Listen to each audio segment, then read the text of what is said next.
Let's talk about parental anger. Sometimes parents say, my anger is not only bothering me, it's harming my children. I need some help with that. Let's talk about it. I'm Dr. Scott Taransky. I've written a book called Good and Angry, Exchanging Frustration for Character in You and Your Kids. And this book is all about anger in parents, not just children. I do help parents work with anger in children a lot, but let's zero in on parental anger. The first thing we have to recognize is that anger is good. Anger is emotion that God has given to us. It helps us identify problems in life. It's like a light flashing on the dashboard. We don't know exactly what the thing is that's making you angry. You're just feeling angry. And that's what we have to do a little bit of evaluation. Because we have to see whether the anger is something inside of us that's a problem or the problem is out there in a child.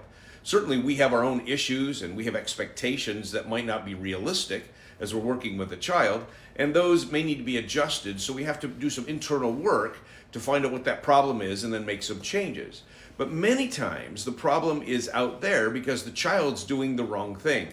The child is having a problem with siblings, and so that sibling conflict is rearing its head again, or a child's being disrespectful, and in those cases a parent needs to do something about it. It's a problem. It needs to be addressed. But we don't use anger to solve problems. I would suggest we say this: anger is good for identifying problems, but not good for solving them.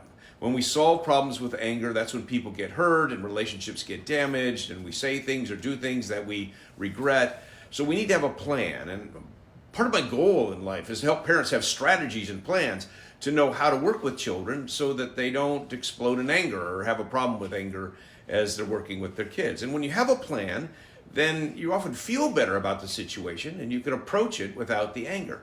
I would suggest that parents who don't have a plan use anger to solve problems. So now this child who's disrespectful, we can say this child has a problem and it's the child's problem. I don't have to take it personally now because now I realize this is the problem that the child has. And if we can keep the problem the child's problem instead of enter into the problem with our own anger, then good things can happen in that relationship. So we set a target goal for the child, and we're trying to work on those things, and we recognize that the disrespect that the child is presenting is part of a problem they have in their hearts. And so we're going to allow them to be in situations. We're going to give them tasks that they need to do without trying to shy away from this, but we're going to target the disrespect and try to work on it. We can do this with every area of parenting.